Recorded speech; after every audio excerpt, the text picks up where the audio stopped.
नमस्ते दोस्तों, वेलकम है आपका करियर कैनवस पर, जहां मिलती है आपको इंटरेस्टिंग और यूजफुल इन्फॉर्मेशन सिंपल और शॉर्ट स्टाइल में।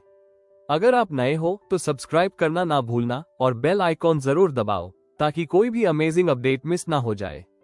तो आइए आरंभ करते हैं। प्रिय विद्यार्थियों, कल्पना कीजिए कि आप लगभग 500 वर्ष पहले के यूरोप में रह रहे हैं। उस समय लोगों का जीवन केवल राजाओं और राज्यों से ही नहीं बल्कि धर्म से भी गहराई से प्रभावित था। धर्म लोगों के जन्म से लेकर मृत्यु तक उनके जीवन का एक महत्वपूर्ण हिस्सा था। यूरोप में उस समय रोमन कैथोलिक चर्च सबसे शक्तिशाली संस्था थी। चर्च केवल धार्मिक मामलों तक सीमित नहीं था, बल्कि वह शिक्षा, राजनीति, कानून और समाज के लगभग हर क्षेत्र को प्रभावित करता था। लोगों के लिए चर्च की बात अंतिम सत्य मानी जाती थी और पोप को ईश्वर का प्रतिनिधि समझा जाता था। लेकिन समय के साथ साथ चर्च के भीतर कई ऐसी समस्याएं पैदा होने लगी जिन्होंने लोगों के मन में असंतोष और प्रश्न पैदा कर दिए। 16वीं शताब्दी की शुरुआत तक बहुत से लोग महसूस करने लगे थे कि चर्च अपने मूल उद्देश्य से दूर होता जा रहा है।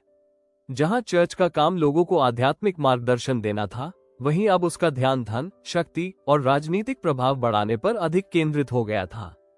चर्च के कई अधिकारी विलासितापूर्ण जीवन जी रहे थे, जबकि आम लोग गरीबी और कठिनाइयों का सामना कर रहे थे। शिक्षित विद्वान, सामान्य नागरिक और यहां तक कि कई शासक भी चर्च की कार्यप्रणाली से असंतुष्ट होने लगे थे। लोगों को लगने लगा था कि क्रिश्चियनिटी की वास्तविक शिक्षाओं और चर्च की वर्तमान स्थिति में बहुत बड़ा अंतर आ चुका है। इसी पृष्ठभूमि में एक ऐसे आंदोलन का जन्म हुआ जिसने पूरे यूरोप को बदल दिया। इस आंदोलन को प्रोटेस्टेंट रेफॉर्मेशन कहा जाता है। ये केवल धार्मिक सुधार का आंदोलन नहीं था, बल्कि इसने राजनीति, संस्कृति, शिक्षा और समाज के ढांचे को भी गहराई से प्रभावित किया। इस आंदोलन के परिणामस्वरूप नए क्रिश्चियन चर्चेज अस्तित्व में आए, कैथोलिक चर्च की सर्वोच्च सत्ता को चुनौती मिली और यूरोप के इतिहास में एक नए युग की शुरुआत हुई। इसलिए प्रोटेस्टेंट रेफॉर्मेशन को यूरोपीय इतिहास की सबसे महत्वपूर्ण घटनाओं में से एक माना जाता है। विद्यार्थियों, किसी भी ऐतिहासिक घटना को समझने से पहले उसके अर्थ को समझना बहुत आवश्यक होता है। रेफॉर्मेशन शब्द का अर्थ होता है सुधार करना, गलतियों को ठीक करना और किसी व्यवस्था को उसके सही स्वरूप में वापस लाना। जब हम प्रोटेस्टेंट रेफॉर्मेशन की बात करते हैं तो इसका अर्थ कैथोलिक चर्च को समाप्त करना नहीं था, बल्कि उसे सुधारना था। इस आंदोलन के नेताओं का मानना था कि चर्च अपनी मूल धार्मिक शिक्षाओं से भटक चुका है और उसे क्रिश्चियनिटी के वास्तविक सिद्धांतों की ओर वापस लौटना चाहिए। वे चाहते थे कि लोगों का ध्यान फिर से बाइबल की शिक्षाओं और आध्यात्मिक जीवन पर केंद्रित हो। लेकिन यह आंदोलन अचानक पैदा नहीं हुआ था। इसके पीछे कई वर्षों का असंतोष और निराशा छिपी हुई थी। मिडिल एजेस के अंतिम चरण तक कैथोलिक चर्च यूरोप की सबसे धनी और शक्तिशाली संस्था बन चुका था। चर्च के पास विशाल भूमि, अपार धन और राजनीतिक प्रभाव था। पोप केवल धार्मिक नेता ही नहीं बल्कि एक शक्तिशाली राजनीतिक शासक की तरह भी कार्य करता था। कई बार चर्च के निर्णय राजाओं और सरकारों से भी अधिक प्रभावशाली होते थे। धीरे धीरे ये स्थिति लोगों को परेशान करने लगी, क्योंकि उन्हें लगने लगा कि चर्च का ध्यान धर्म से अधिक सत्ता और शक्ति पर केंद्रित हो गया है। उस समय के चर्च अधिकारियों का जीवन भी लोगों के लिए चिंता का विषय बन गया था।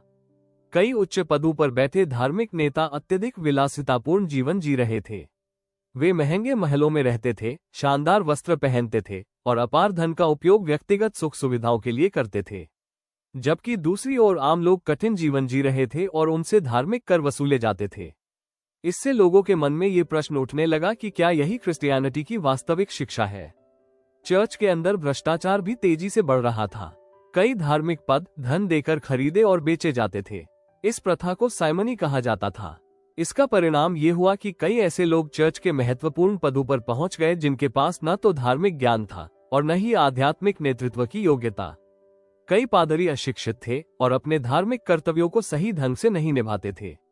कुछ लोग नैतिक रूप से भी गलत जीवन जी रहे थे, जिससे चर्च की प्रतिष्ठा को नुकसान पहुंच रहा था। धीरे धीरे शिक्षित विद्वानों और ह्यूमनिस्ट विचारकों ने इन समस्याओं की ओर ध्यान आकर्षित करना शुरू किया। रेनेसांस के प्रभाव से लोगों में तर्क, अध्ययन और स्वतंत्र सोच की भावना विकसित हो रही थी। अब लोग केवल परंपराओं को बिना प्रश्न किए स्वीकार नहीं करना चाहते थे। वे बाइबल को स्वयं पढ़ना और उसकी वास्तविक शिक्षाओं को समझना चाहते थे। उन्हें महसूस होने लगा कि चर्च और बाइबल की शिक्षाओं के बीच अंतर बढ़ता जा रहा है। इसके अलावा कई राजा और शासक भी चर्च की बढ़ती शक्ति से असंतुष्ट थे। वे चाहते थे कि उनके राज्यों के मामलों में चर्च का हस्तक्षेप कम हो। इसलिए धार्मिक असंतोष के साथ साथ राजनीतिक कारण भी रेफॉर्मेशन की पृष्ठभूमि का हिस्सा बन गए। ये केवल धर्म की लड़ाई नहीं थी, बल्कि सत्ता, अधिकार और स्वतंत्रता का भी प्रश्न बन चुका था।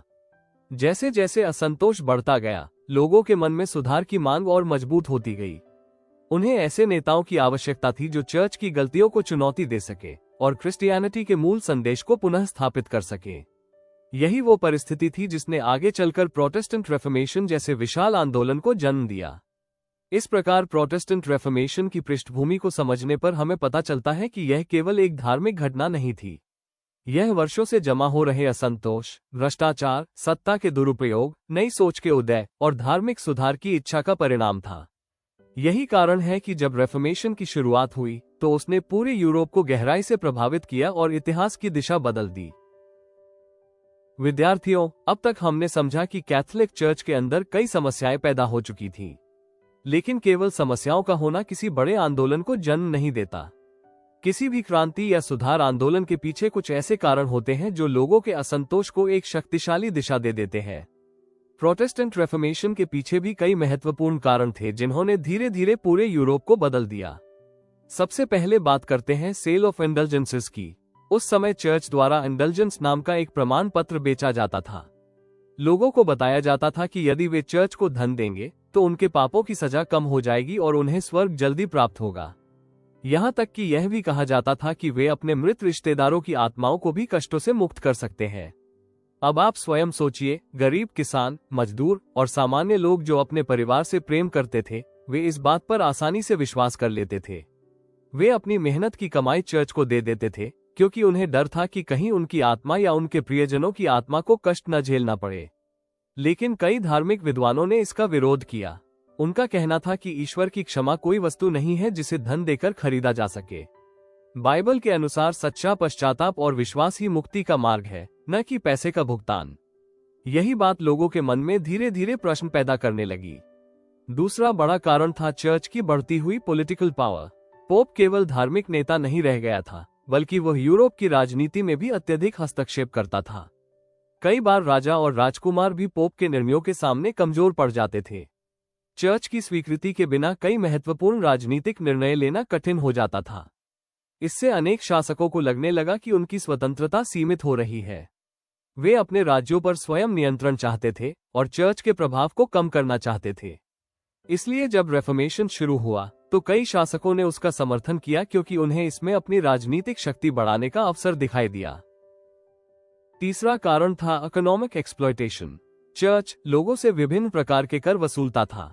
यूरोप के अलग अलग देशों से भारी मात्रा में धन रोम भेजा जाता था। स्थानीय लोगों को लगता था कि उनके श्रम और संसाधनों का लाभ किसी दूर बैठे धार्मिक केंद्र को मिल रहा है। विशेष रूप से उभरता हुआ मिडिल क्लास, व्यापारी वर्ग और स्थानीय शासक इससे नाराज थे। वे चाहते थे कि उनके क्षेत्रों का धन उनके अपने समाज और राज्य के विकास में उपयोग हो। आर्थिक असंतोष धीरे धीरे धार्मिक असंतोष के साथ जुड़ गया और रेफॉर्मेशन को और अधिक शक्ति मिलने लगी। चौथा और अत्यंत महत्वपूर्ण कारण था रेनेसांस का इंटेलेक्चुअल इन्फ्लुएंस। रेनेसांस ने लोगों को सोचने, प्रश्न पूछने और सत्य की खोज करने की प्रेरणा दी थी। अब लोग केवल परंपराओं पर विश्वास नहीं करना चाहते थे, बल्कि स्वयं अध्ययन करना चाहते थे। विद्वानों ने बाइबल का अध्ययन उसकी मूल भाषाओं में करना शुरू किया। जब उन्होंने मूल ग्रंथों की तुलना चर्च की शिक्षाओं से की तो उन्हें कई अंतर दिखाई दिए। इससे लोगों के मन में यह विचार पैदा हुआ कि हर बात को बिना सोचे समझे स्वीकार नहीं करना चाहिए।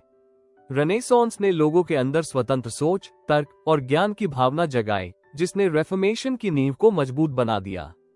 इस प्रकार इंडल्जेंसेस की बिक्री, चर्च की राजनीतिक शक्ति, आर्थिक शोषण और रेनेसांस की नई सोच ने मिलकर ऐसी परिस्थितियां पैदा की जिनमें रेफॉर्मेशन का जन्म लगभग निश्चित हो गया था। यूरोप अब परिवर्तन चाहता था और जल्द ही एक ऐसा व्यक्ति सामने आने वाला था जो इस परिवर्तन का प्रतीक बन गया। विद्यार्थियों, इतिहास में कुछ ऐसे व्यक्ति होते हैं जो अकेले खड़े होकर पूरी व्यवस्था को चुनौती दे देते हैं। प्रोटेस्टेंट रेफॉर्मेशन के इतिहास में ऐसा ही एक नाम है, मार्टिन लूथर। यदि रेफॉर्मेशन को एक विशाल आग माना जाए तो मार्टिन लूथर वो चिंगारी थे जिसने इस आग को प्रज्वलित किया। उन्होंने केवल चर्च की गलतियों की ओर ध्यान नहीं दिलाया, बल्कि लोगों को ये सोचने के लिए प्रेरित किया कि सच्चा धर्म क्या है और ईश्वर तक पहुंचने का वास्तविक मार्ग क्या होना चाहिए। मार्टिन लूथर का जन्म जर्मनी में हुआ था। वे एक मॉन्क थे और थियोलॉजी के प्रोफेसर भी थे। बचपन से ही वे अत्यंत धार्मिक स्वभाव के थे। वे ईश्वर, पाप, मुक्ति और आत्मा जैसे विषयों पर गहराई से विचार करते थे। उनका उद्देश्य किसी से संघर्ष करना नहीं था, बल्कि वे सच्चाई को समझना चाहते थे। जब उन्होंने बाइबल का गंभीर अध्ययन किया तो उन्हें यह विश्वास होने लगा कि मनुष्य की मुक्ति केवल ईश्वर में विश्वास से प्राप्त होती है, न कि चर्च द्वारा कराए जाने वाले विशेष अनुष्ठानों या धन के भुगतान से। जैसे जैसे लूथर चर्च की गतिविधियों को देखते गए, उनका मन बेचैन होता गया। विशेष रूप से इंडल्जेंसेस की बिक्री ने उन्हें गहराई से परेशान किया। वे देखते थे कि गरीब लोग अपने पापों की क्षमा खरीदने के लिए धन दे रहे हैं, जबकि बाइबल में कहीं भी ऐसा नहीं लिखा था कि ईश्वर की क्षमा धन से खरीदी जा सकती है। लूथर को लगा कि लोगों को गुमराह किया जा रहा है और धर्म को व्यापार का रूप दिया जा रहा है। अंततः वर्ष 1517 में वो घटना घटी जिसने इतिहास की दिशा बदल दी। लूथर ने चर्च की विभिन्न गलत प्रथाओं के विरुद्ध 95 बिंदुओं की एक सूची तैयार की। इस सूची को 95 थीसिस कहा जाता है। इन बिंदुओं में उन्होंने विशेष रूप से इंडल्जेंसेस की बिक्री और चर्च के अधिकारों पर प्रश्न उठाए। उन्होंने इस दस्तावेज को विटनबर्ग के चर्च के द्वार पर लगा दिया। उस समय ये कार्य केवल एक शैक्षणिक बहस शुरू करने के उद्देश्य से किया गया था, लेकिन किसी ने कल्पना भी नहीं की थी कि यह घटना एक विशाल धार्मिक क्रांति की शुरुआत बन जाएगी। 95 थीसिस का सबसे महत्वपूर्ण संदेश ये था कि बाइबल ही धार्मिक सत्य का अंतिम स्रोत है। लूथर का मानना था कि किसी भी धार्मिक संस्था या व्यक्ति की शक्ति बाइबल से ऊपर नहीं हो सकती। उन्होंने कहा कि मुक्ति केवल सच्चे विश्वास से प्राप्त होती है। उन्होंने ये भी स्पष्ट किया कि पोप के पास पापों को क्षमा करने की कोई दिव्य शक्ति नहीं है। उनके अनुसार केवल ईश्वर ही पापों को क्षमा कर सकता है। इंडल्जेंसेस को उन्होंने झूठा और हानिकारक बताया क्योंकि इससे लोगों को वास्तविक आध्यात्मिक जीवन से दूर किया जा रहा था। लूथर के विचार बहुत तेजी से फैलने लगे। इसका एक बड़ा कारण प्रिंटिंग प्रेस भी था। उनके लेख और विचार हजारों प्रतियों में छपकर पूरे जर्मनी और फिर यूरोप में पहुंच गए। पहली बार सामान्य लोग चर्च की शिक्षाओं पर खुलकर चर्चा करने लगे। लोग स्वयं बाइबल पढ़ने और धार्मिक प्रश्नों पर विचार करने लगे। धीरे धीरे लूथर केवल एक प्रोफेसर नहीं रहे, बल्कि एक आंदोलन के नेता बन गए। लेकिन चर्च ने लूथर के विचारों का स्वागत नहीं किया। पोप और चर्च के उच्च अधिकारियों ने इसे अपने अधिकार के लिए खतरा माना। लूथर को अपने विचार वापस लेने का आदेश दिया गया। उनसे कहा गया कि वे सार्वजनिक रूप से स्वीकार करें कि उन्होंने गलती की है। लेकिन लूथर ने ऐसा करने से इनकार कर दिया। उनका कहना था कि यदि उनके विचार बाइबल के विरुद्ध सिद्ध कर दिए जाएं, तभी वे उन्हें वापस लेंगे, अन्यथा वे सत्य का साथ नहीं छोड़ेंगे। चर्च ने उन्हें हेरेटिक अर्थात धर्मविरोधी घोषित कर दिया। इसके बाद लूथर को चर्च से बाहर कर दिया गया, जिसे एक्सकम्युनिकेशन कहा जाता है। सामान्य परिस्थितियों में ये किसी भी व्यक्ति के लिए बहुत बड़ी सजा होती, क्योंकि इसका अर्थ था कि वो चर्च के संरक्षण से वंचित हो गया है। लेकिन लूथर अकेले नहीं थे। जर्मनी के कई राजकुमारों और शासकों ने उनका समर्थन किया। उन्होंने लूथर को सुरक्षा प्रदान की और उनके विचारों को फैलने का अवसर दिया। यहीं से प्रोटेस्टेंट रेफॉर्मेशन वास्तव में एक जन आंदोलन बन गया। अब ये केवल मार्टिन लूथर और चर्च के बीच का विवाद नहीं रहा था। ये सत्य और परंपरा, स्वतंत्र सोच और अंधविश्वास, धार्मिक सुधार और स्थापित सत्ता के बीच संघर्ष बन चुका था। लूथर ने लोगों को ये साहस दिया कि वे प्रश्न पूछें, स्वयं सोचें और अपने विश्वास को समझने का प्रयास करें। यही कारण है कि आज मार्टिन लूथर को प्रोटेस्टेंट रेफॉर्मेशन का सबसे महत्वपूर्ण नेता और आधुनिक यूरोपीय इतिहास के महानतम सुधारकों में से एक माना जाता है। विद्यार्थियों, मार्टिन लूथर द्वारा 95 थीसिस प्रकाशित करने के बाद सबसे बड़ा प्रश्न ये था कि क्या उनके विचार केवल जर्मनी के एक छोटे से क्षेत्र तक सीमित रहेंगे या फिर पूरे यूरोप को प्रभावित करेंगे। इतिहास हमें बताता है कि एक विचार तब तक शक्तिशाली नहीं बनता जब तक वो लोगों तक न पहुंचे। प्रोटेस्टेंट रेफॉर्मेशन के साथ भी यही हुआ। लूथर के विचार इतने प्रभावशाली थे कि वे बहुत जल्दी सीमाओं को पार करते हुए पूरे यूरोप में फैलने लगे और एक विशाल आंदोलन का रूप ले लिया। इस प्रसार में सबसे महत्वपूर्ण भूमिका प्रिंटिंग प्रेस ने निभाई। यदि प्रिंटिंग प्रेस का आविष्कार न हुआ होता तो संभव है कि लूथर के विचार कभी इतने बड़े स्तर पर न पहुंच पाते।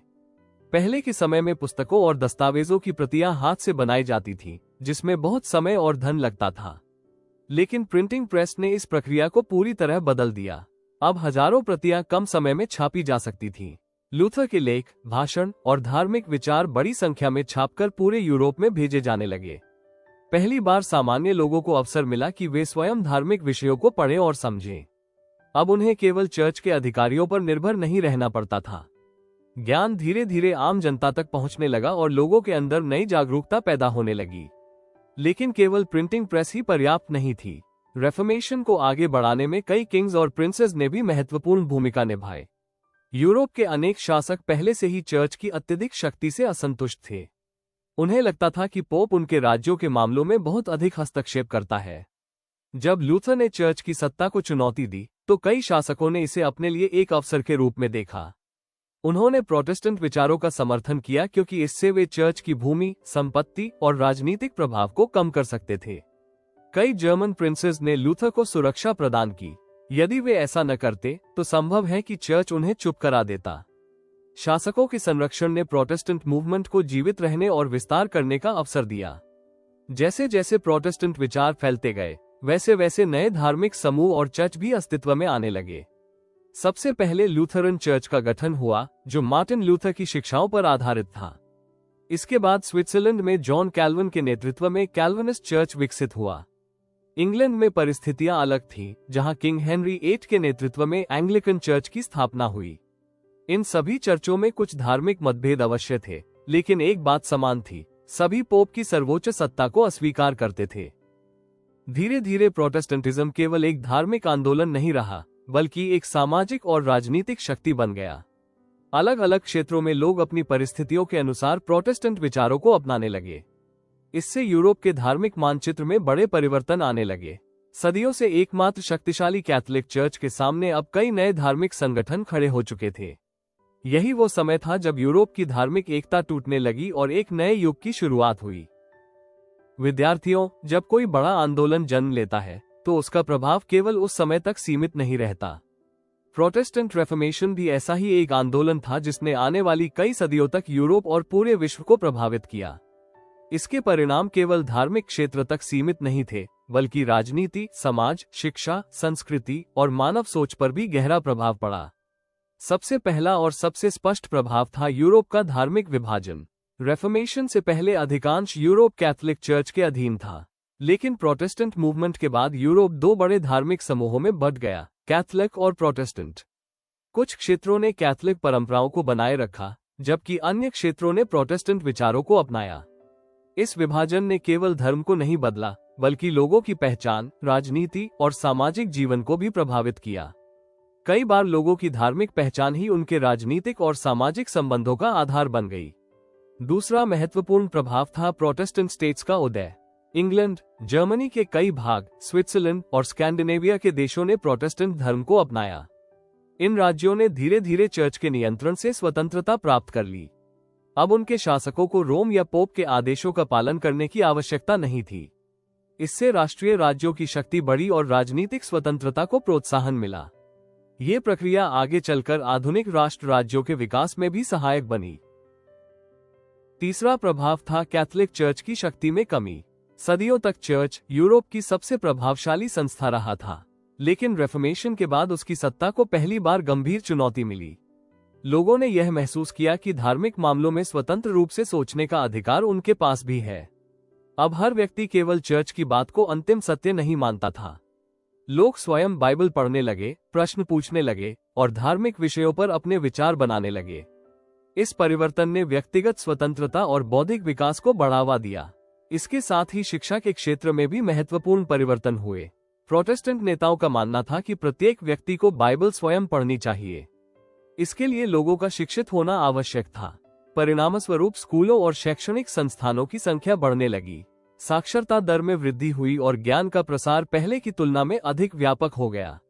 ये परिवर्तन आगे चलकर साइंटिफिक रेवोल्यूशन और एनलाइटनमेंट जैसे आंदोलनों के लिए भी आधार बना। हालांकि रेफॉर्मेशन के सभी परिणाम सकारात्मक नहीं थे। इसका एक दुखद परिणाम था धार्मिक युद्धों का आरंभ। कैथोलिक और प्रोटेस्टेंट समूहों के बीच संघर्ष बढ़ने लगे। कई स्थानों पर हिंसा, विद्रोह और युद्ध हुए। इनमें सबसे विनाशकारी संघर्षों में से एक था 30 Years' वॉर। ये युद्ध केवल धार्मिक मतभेदों का परिणाम नहीं था, बल्कि इसमें राजनीतिक और आर्थिक हित भी शामिल थे। इस युद्ध में लाखों लोगों की मृत्यु हुई, अनेक शहर नष्ट हो गए और यूरोप को भारी विनाश का सामना करना पड़ा। इन संघर्षों ने लोगों को ये सोचने पर मजबूर किया कि क्या धर्म के नाम पर निरंतर युद्ध उचित है। धीरे धीरे धार्मिक सहिष्णुता और विभिन्न विश्वासों के साथ शांतिपूर्वक रहने की आवश्यकता को समझा जाने लगा। इसलिए विडंबना यह है कि जिन संघर्षों ने यूरोप को विभाजित किया, उन्हीं संघर्षों ने बाद में धार्मिक स्वतंत्रता और सह अस्तित्व के विचारों को भी जन्म दिया। इस प्रकार रेफॉर्मेशन ने यूरोप को गहराई से बदल दिया।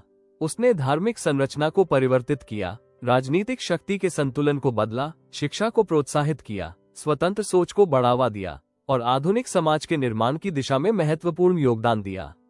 इसलिए रेफॉर्मेशन को केवल एक धार्मिक आंदोलन नहीं, बल्कि यूरोपीय इतिहास का एक महान परिवर्तनकारी मोड़ माना जाता है। विद्यार्थियों, जब हम प्रोटेस्टेंट रेफॉर्मेशन की पूरी कहानी को देखते हैं, तो हमें ये समझ में आता है कि यह केवल चर्च के विरुद्ध एक विरोध आंदोलन नहीं था। ये सत्य की खोज, सुधार की इच्छा और स्वतंत्र सोच की शक्ति का प्रतीक था। सदियों तक कैथोलिक चर्च यूरोप के धार्मिक और राजनीतिक जीवन पर प्रभुत्व रखता था, लेकिन रेफॉर्मेशन ने पहली बार इस प्रभुत्व को खुली चुनौती दी और लोगों को अपने विश्वासों पर स्वयं विचार करने का साहस दिया। मार्टिन लूथर और अन्य सुधारकों ने लोगों को यह सिखाया कि अंधविश्वास और परंपराओं को बिना सोचे समझे स्वीकार नहीं करना चाहिए।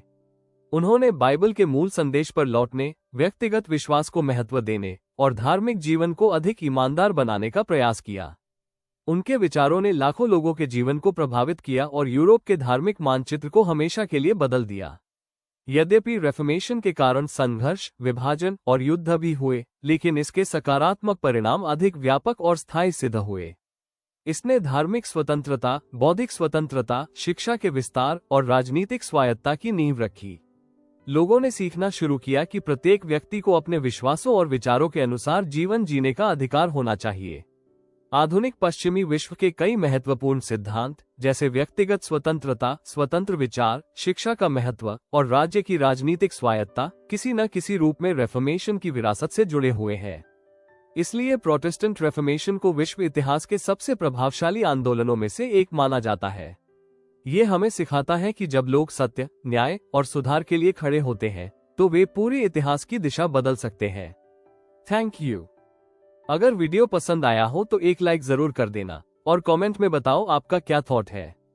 चैनल को सब्सक्राइब करो और शेयर करो अपने दोस्तों के साथ। नॉलेज बढ़ाओ फन के साथ। मिलते हैं नेक्स्ट वीडियो में, तब तक के लिए stay curious and keep learning and follow the Career Canvas, freedom to dream big.